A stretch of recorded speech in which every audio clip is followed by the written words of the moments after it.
Hello, hello, bonjour mes chers compatriotes, bonjour soutiens du monde, bonjour à tous ceux qui sont engagés au quotidien pour accompagner leurs citoyens qui sont vraiment en difficulté, qui sont dans les besoins, partout où qu'ils sont. Merci de votre accompagnement, merci de votre soutien sans relâche. Continuez à le faire. Hein? Voilà, donc c'est une nécessité. Hmm?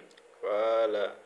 Aujourd'hui, dans le cadre de la légalité, la citoyenneté et le travail, je tiens à attirer l'attention des plus hautes autorités du pays sur la nécessité euh, de, de s'appliquer sur trois axes majeurs. Hein. Trois axes majeurs qui sont vraiment des difficultés et si euh, et les autorités actuelles ne le résolvent pas, vraiment ça sera un mal perpétuel pour la République malienne. Hein, ça sera un mal perpétuel vraiment pour la République malienne. En réalité, donc, il s'agit de défis sécuritaires. Hmm? Il s'agit vraiment du défi sécuritaire. Je sais très bien que elle a fort longtemps, depuis le début vraiment de cette gouvernance, elle a été vraiment la priorité des priorités. Nous en félicitons les efforts fournis par les autorités pour venir à bout hein, de cette difficulté-là. Voilà, donc vive les femmes, etc. Voilà, nous les félicitons et nous les encourageons vraiment à persévérer pour la réussite de cette mission-là. Donc, il s'agit du défi sécuritaire. Le défi sécuritaire, comme j'ai l'habitude de dire dans la vidéo précédente, il s'agit vraiment des villages qui sont encore vraiment sous le dos djihadiste, sous le dos terroriste, sous embargo terroriste. Donc, ces villages, impérativement, l'État devra déployer tous les moyens nécessaires, surtout d'autant plus que actuellement, il s'agit, il y a vraiment cette nouvelle forme de guerre. Ah, donc, les groupes terroristes changent vraiment de facettes donc très rapidement selon vraiment les situations. Donc, il va falloir vraiment que le ministère en charge de la sécurité nationale adopte des mécanismes, des moyens utiles, des moyens adéquats vraiment pour dénicher les dysfonctionnements donc pour résoudre et que les populations puissent retrouver vraiment la sécurité et que l'administration du Mali puisse déployer sur toute l'année du territoire national et que les administrés puissent vaquer à leur occupation partout où qu'ils soient, en toute tranquillité et en toute sérénité. Donc c'est la priorité majeure, c'est la priorité majeure parce qu'en réalité les autorités actuelles est présidée vraiment par le porteur, le militaire. Donc il est mieux placé que quiconque vraiment pour résoudre ces problèmes-là. Si les autorités militaires n'arrivent pas, ces autorités militaires n'arrivent pas, moi, je suis persuadé et convaincu que, en réalité, tous ceux qui viendront les succéder ne pourront pas les faire. Ne pourront pas les faire. Ça sera vraiment des coups d'État encore interminables, de l'instabilité institutionnelle vraiment qui va affecter la stabilité institutionnelle du pays. Donc, également, après la sécurisation des zones hein, qui sont sous le joug terroriste, il va falloir également continuer à réfléchir sur l'alternance démocratique. Voilà, donc à réfléchir sur l'alternance démocratique. Donc, nous n'allons pas, les peuples maliens ne vont pas quand même accepter que le Mali encore revienne sur la situation d'entente. Sur la situation d'entente. Cela n'arrange personne en réalité. Cela n'arrange personne.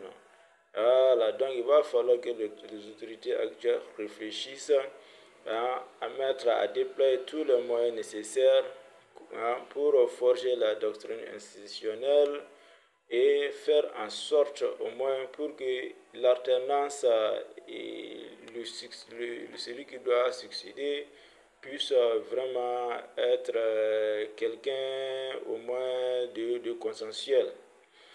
De consensuel. Cela est une vocation du peuple malien.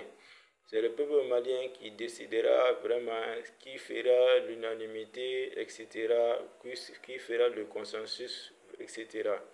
Voilà, donc des moyens institutionnels, tous les moyens, les dispositifs institutionnels, elles devront vraiment être appliqués pour la réussite de cela. Nous savons très bien que la situation d'entente, qui nous a amené à l'échec institutionnel du pays, le peuple malien ne va plus souhaiter cela. Donc les autorités actuelles devront vraiment réfléchir et gouverner, continuer vraiment dans la bonne directive pour vraiment que celui qui doit alterner doit être quelqu'un de consensuel, quelqu'un de consensus pour que au moins le bateau malien ne va plus chavirer. Donc pour cela également, en réalité, il faudrait quand même, concernant les assises nationales sur la refondation concernant la rubrique plateforme, les plateformes politiques, il va falloir vraiment adopter, vraiment adopter un règlement intérieur. Il va falloir adopter un règlement intérieur. Ce règlement intérieur va permettre au moins que n'importe qui ne soit pas candidat, ne soit pas candidat d'un parti. Voilà, donc puisque en réalité les plateformes, si les partis politiques sont scindés vraiment en plateformes, en différentes plateformes, donc au sein des plateformes, il devra vraiment avoir un règlement intérieur commun. Un règlement intérieur commun vraiment qui établira le fonctionnement, le fonctionnement commun vraiment des plateformes, des plateformes politiques. Donc elle a un intérêt capital, vraiment pour le système politique du pays. Donc je vous donne un exemple, par exemple dans les pays développés, de l'autre côté de la mer, il y a n'importe qui n'est pas appelé vraiment à faire des discours médiatiques sur les antennes, etc. Donc la plupart vraiment des candidats qui sont à la tête de ces partis-là sont des candidats connus. Sont des candidats connus de tous les pays. Donc ils sont rares. Ils sont rares d'ailleurs. Donc d'où est impliqué vraiment l'esprit patriotique, d'où est impliqué vraiment l'esprit souverainiste, etc., etc. Voilà, donc l'indépendantisme, etc., etc., etc. Donc voilà vraiment des valeurs vraiment qu'il faut que les partis, les militants des partis incarnent. Voilà, pour éviter vraiment des candidatures fantaisistes, et vraiment des idéologies partisanes, politiciennes de tout genre, de tout bord, qui va nuire vraiment la souveraineté nationale. Voilà, parce qu'en réalité, nous avons vu dans un passé récent, dans certaines gouvernances, donc le peuple, les citoyens, ils avaient compris la démocratie autrement. Vous voyez, Donc ces échecs-là ont fait faillir l'État. Voilà, donc il va falloir continuer à réfléchir et appliquer sereinement, voilà, pour un développement durable, une bonne gouvernance, etc. Voilà, vive la légalité, la citoyenneté et le travail. Je vous remercie. Aimez la vidéo, commentez la vidéo, partagez la vidéo, abonnez-vous. Je vous remercie.